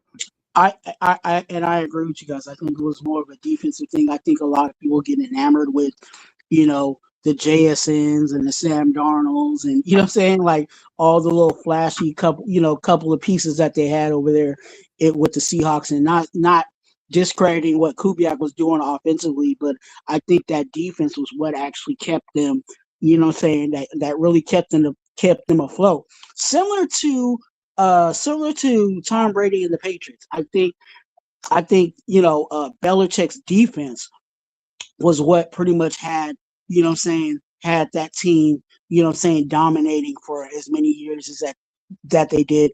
Tom Brady did do his job offensively, kept moving the chains, being consistent, et cetera, et cetera. But I think the straw that really stirred the drink, for both of these teams were defense. Yes, it's a complementary game. Yes, the offense helps the defense. Yes, the defense helps the offense. But there's only one side that gets MVP, and I think defensively, I think it would go to the defense. Yeah, like I said, that's why when Kubiak came here, first thing he sewn up was offensive line. What was the next thing they did? Went after defensive players. They didn't sign a big name wide receiver or a big name running back or anything like that. They said, well, first things first. We got to get a dedicated center, Storm's offensive line. Once we get that and get a running game going, we're okay. Now, some defense. Let's fix the linebacker room up. Let's get a nickel corner. Let's draft some cornerbacks because they had 10. How many picks they had in the draft? 10, right? 11. 6 of them were defensive players. So Kubiak knows, hey, we need to get the defenses. When we get defense that can stop the other team, we can get points. I'm confident that the quarterback, because Kirk Cousins here. Kirk Cousins be just like Sam Darnold. You don't have to be spectacular. You don't have to get 400 yards a game and 10, 2, 3 touchdowns. No. Just maintain, control the ball, give it to the running back, throw when we need to. That's how it is. Because they had Chardonnay and Walker the whole year. What they did, in between, 2 guys, run the ball. Sam Darnold had a spectacular year. He threw the ball just enough. He has one big receiver in JT, whatever his name is. He throw it to him. And he led the league in receiving yards and touchdowns. Why? Because basically that's the only receiver they had that he threw to. But we got multiple receivers, not counting Brock Bowers. He's not a receiver. He's a tight end. So he has the formula there to succeed. But the main thing he needed was that defense. That's why he went and got Walker and Dean, Quiddy Pay, because they thought Matt's going to be gone. So he got the defense guys that we need a defense. We need to get this on up. We signed Kuntz. So I think Kuntz is going to break our year this year. Got defense together because we got to have the defense. You see what I'm saying? Mm-hmm. So that's why he was Super Bowl. Go ahead. No, and I think that's also why Kubiak felt comfortable with running the ball, is because the defense was doing what they were doing. You know what I'm saying? It's easier for an offensive coordinator to call pretty much a run game. You know what I'm saying? And play the time of possession when your defense is shutting people down on the other side. Let's look at it on the opposite side. If it was open season, you know what I'm saying, on the defensive side, do you think that Kubiak would be running still, committing to seriously run the ball? No, he would have to pass to stay on pace with, scoring, right? Right. And the quickest way to score is, obviously in the passing game, right? So if it was a situation where the defense was so bad, you know what I'm saying, then maybe he would have had to pass the ball to speed up how many times they scored and stuff like that. But because that defense was so solid, Kubiak could sit, you know what I'm saying, on that run game playbook. And obviously the talent that he had there was enough to keep them, you know what I'm saying, keep them on top. And then every once in a while, you relied on Sam Darnold to complete a needed pass here and there, but not, expecting for Sam Darnold to throw 40 times a game or 30 to 40 times a game. Like, that was not the game plan, even their entire season. Yeah, I agree with that. Like I said, that because like you said, it makes his play calling a lot easier when the defense can stop everybody from doing anything, and we can just run the clock. We can just run the clock. He had two great running backs, Walker and Chardonnay. We just run. And then it was 3rd down, 4. Well, we have options now. We can throw the ball, or we can try to run it, or run a screen, or do this. So he's not putting his offense into a pickle that we have to throw the ball, like you said, 40 times a game. That's what Pete Carroll wanted. He wanted J. Smith to through one game 40 times a game. We still lost. Didn't matter. We still lost. So having a good defense out there and a good running game, pretty much not a guaranteed win, but a better chance of winning. So yeah, the defense was a bully against me. But yeah, that's exactly why he came here. You saw, like I said, the Red defense wasn't really that bad last year. Poor tackling and all that stuff, but we still wasn't that bad. Just we don't feel too long. Way too long. We don't feel 80% of the time. If we did get the ball back, what we do? Well, run one punt or run one interception. But I don't think it's this way because he's not going to put whoever starts at quarterback, either whether it's Mendoza, whether it's AOC, whether it's Kirk Cousins or whoever. He's not going to have him. He's not going to put him in that position. You have to make that big pass on 3rd down 20. You know? Well, Jason Love. Okay. So, hey, Chad, what do you think about the situation with the Raiders? I think this is a great argument, like one guy said earlier. This is a good argument to have. This is a great argument to have. This is a good thing to look forward to. That everything improves on both sides, defense and offense. And don't forget special teams, too. We got that guy, Tokyo Toe. Good to see him. I'm really pulling for him because I definitely do not like our kicker. You don't like Gabe? I don't know why they picked him up, but Carlson was having a pretty bad couple of years. So I can see why they got rid of him. Well, I think that's a competition. We had a kick competition in years. Now we got a competition at kicking. That shows you that this administration or this regime for the Raiders, everybody's on notice. Although we brought Gay in, that don't mean you got a job. So now I like it. Everybody's on notice. I'm going off of what was recent with him, but I'm gonna have to dive into his numbers, but I don't even think he's even had a solid, a solid, kicking season. He missed a few kicks of 49ers to win the game. He missed a couple of those. I remember that. My wife was yelling at me, like, why you yelling at me? That's your guy's kicker, not mine. Well, he is hard now, but yeah, she can believe it. Like, yeah, he lost a couple of games because he didn't make the kick or extra points. Like, well, so be it. That's why I think it's the 3rd team or 4th team. So that's why he moved around the league. Let's see. So Derek Young could be a good return for us. That's why we picked him up. I think go ahead. No, go ahead. I think he's one of those guys that he might be on the roster. He might not be on the roster.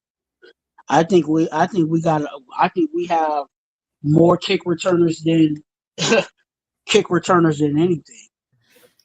If you really start breaking down how many guys we have that do kick return, it's crazy. Like, so I think if he might be on his way out, unfortunately. I don't see that because one thing he can do, he can't play receiver because they put him in a lot in the first section reps as a receiver. He's a big dude. He's 6'4" and 224 pounds. So he could be one of those red zone receivers. I think they brought him in because he's a good special team player. And one thing Raiders do lack is a special team. So special team was not good last year. So I think about the reason because we had Lobby and who else? And they experienced so many guys at the kick return. Derek Young was a specialist kick return for Seattle all year. And last year we spent Zamir White was kicking return, Lobby, a couple other guys. I can't remember, but there was no dedicated kickoff return. He was a dedicated return. So him not being here would be a bad thing. Because we know at least he can do that. Plus, I say he was working on receiver room as on the second, and then it's the first team for a couple of plays, the second team and third string. So he's one of those like, okay, well, our receivers are down. He can come in and at least take a place with somebody. And he's a big guy. I said he can block too. So I don't think he's out.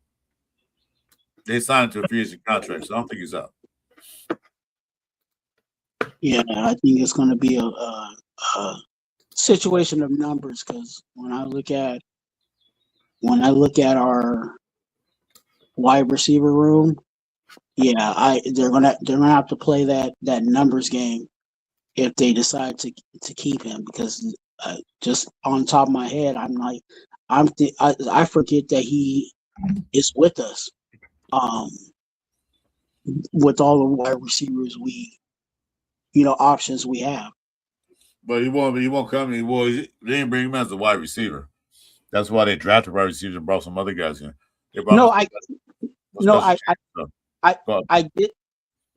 get that, Chris. I get that, you know, I get that he's not necessarily going to be like a wide receiver that we're going to be relying on in regards to routes and stuff like that, but he still um is accounted for in that room. You know what I'm saying? So Okay. when they get to the 53-man roster and they say, "Oh, we're only carrying, you know what I'm saying, X amount of wide receivers," he fits in that room. You know what I'm saying? Like, so That's your point.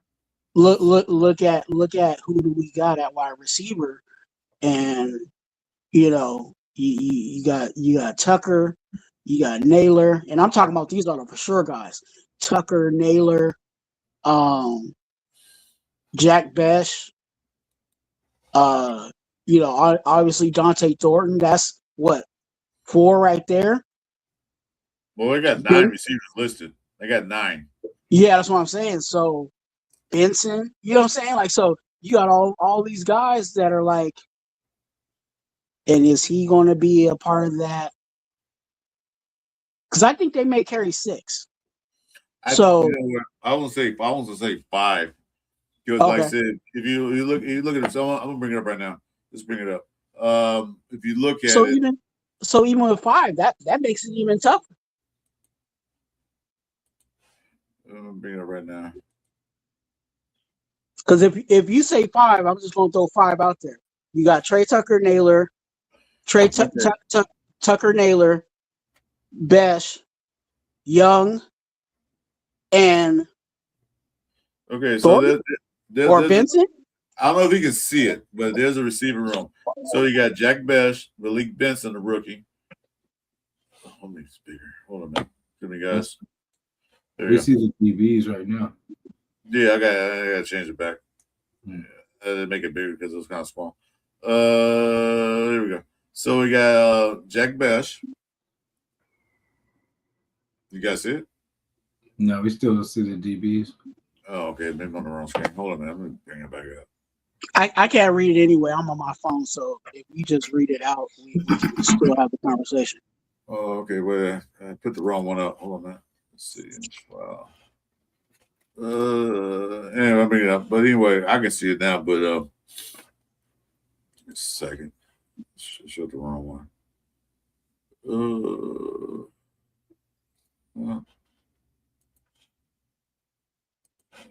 I'll get it. The computer taking a problem earlier was me. It wasn't a computer.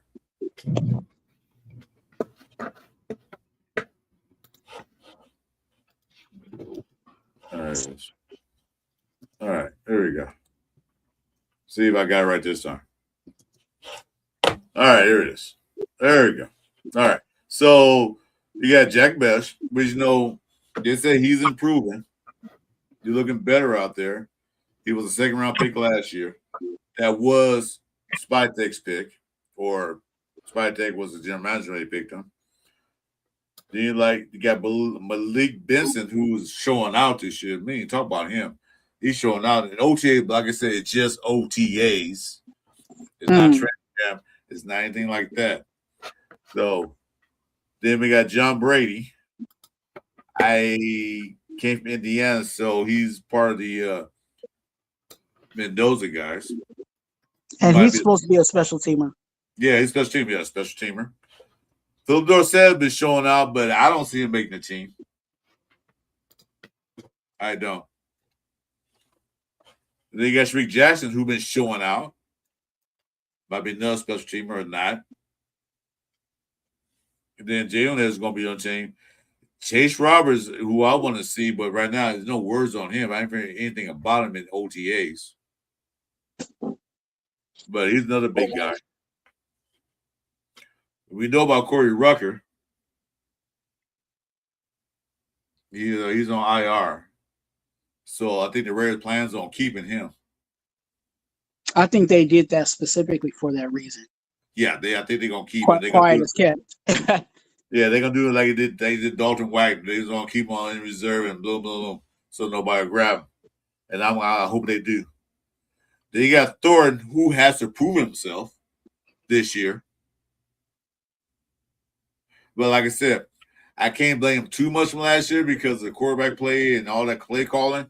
So we'll see with different play calling, different in the offensive line and running game. Can he improve? Because right now, I think Malik Benson is breathing down his neck. Like, hey, dude, if you don't want to play, I will. So let's see how that works out. Trey Tucker, of course, you know. EJ Williams is going to be a special teams guy. I think. If not, he might get cut. They brought him in for Mendoza. And then there's Tariq Young. So overall, the wide receiver room is really nobody really that can. You said keep 6. Yeah. So I'm gonna ask you this question. I'm gonna give the answer to you. Say keep or cut, and keep count. Okay, you ready? Uh-huh. Besh, keep or cut? Keep. Keep. That's 1. Malik Benson, keep or cut?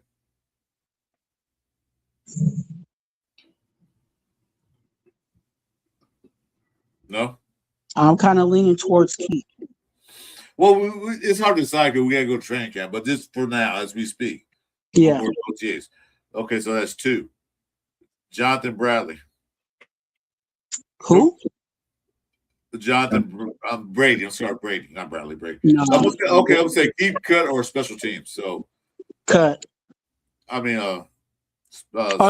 Special teams, whatever. that's what I see. Practice squad. Mm. Okay. Cut. Dorsett. Yeah, he's gone. Okay. Sharik Jackson or Cedric Jackson. I'm calling Sharik. So Cedric Jackson. He might be practice squad. Okay. Jalen Naylor. Keep. Keep. Okay. Chase Roberts. Cut. Okay. Well, Corey Ruggers is on IR, so we can't cut him. Dante Thornton. Keep. Okay. And I'll just say this for the record. I'm really down on Dante Thornton. If you guys been following me, you've seen the videos that I've said about Dante Thornton, but I'm keeping him. So you got 4 so far, right? Yeah, I got 4. Yeah, Tucker, yeah, keep. Yeah, 5. EJ Williams Jr. The guy from Indiana. Practice squad. Okay. And Derek Young. That if he stays on the roster, then that's my 6. There you go. But you had 2 guys in practice squad, right? So basically, I think they keep 5. I think they keep 5 to 6 receivers. Yeah, that's what I think. What about you, Jason? What do you think? My bad. I didn't even hear the question. I gotta go real quick though, but I can answer real quick. What was the question? Okay, I'll do the list like cut or keep or practice squad. So if you gotta go, because we go for 2 hours anyway, so it's almost time for me to go too. Because I gotta get ready for dinner tonight. I gotta make it. Mine are right here scrolling. I would say Tucker, Besh, Thornton, Naylor, and then Malik and Malik and EJ Williams. Well, yeah, I said to keep 5. I think the 5s for me is Jack Besh, Malik Benson, Jalen Naylor, Sharik Jackson. That's 4, and Dante Thornton. Trey Tucker. That's 6 actually. Those guys, a couple guys will go on practice squad. Derek Young go on practice squad, and Derek Young is not a receiver, but he's listed as a receiver. But they don't have a title for the guys say, "Oh, he's a kickoff return," but they do that. But time will tell. We'll see how that works. we know what Derek Young is. You know what I'm saying? We know that he's the kick return guy. But, roster-wise, he's going to be classified as, and then they'll solidify who. Because remember, we did that with the running back room. That's the reason why Dylan Lobby stayed on the roster was because it wasn't necessarily because he was a running back that we were looking for.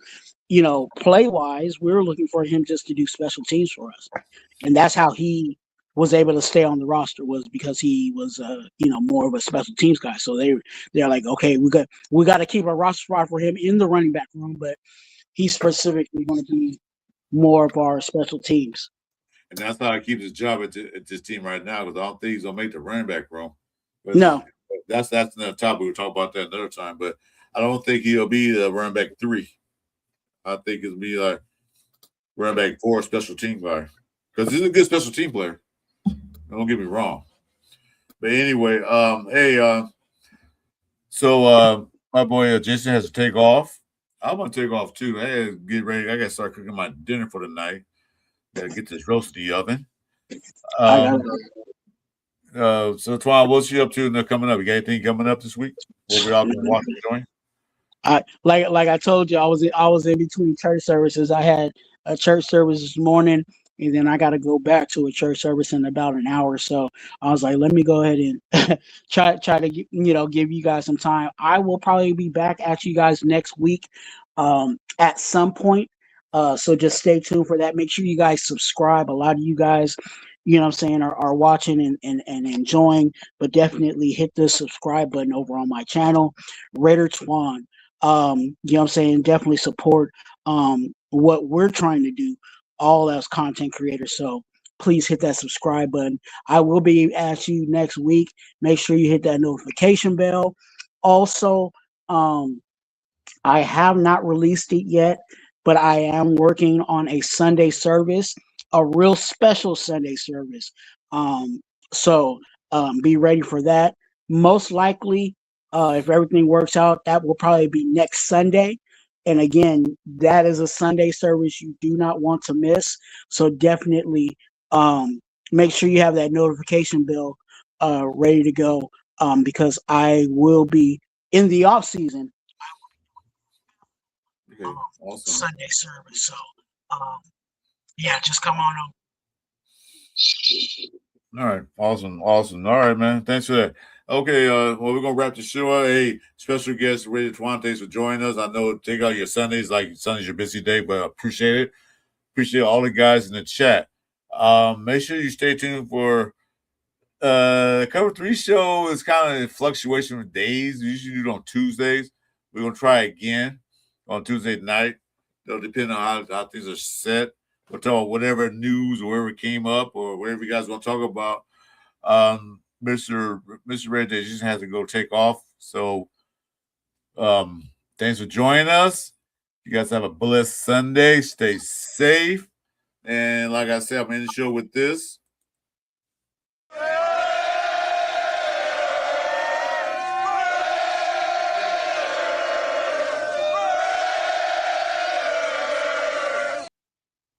And once again, thanks for coming in on a Sunday. Could have been somewhere else, but thanks for coming in today. You guys have a good one. Take care.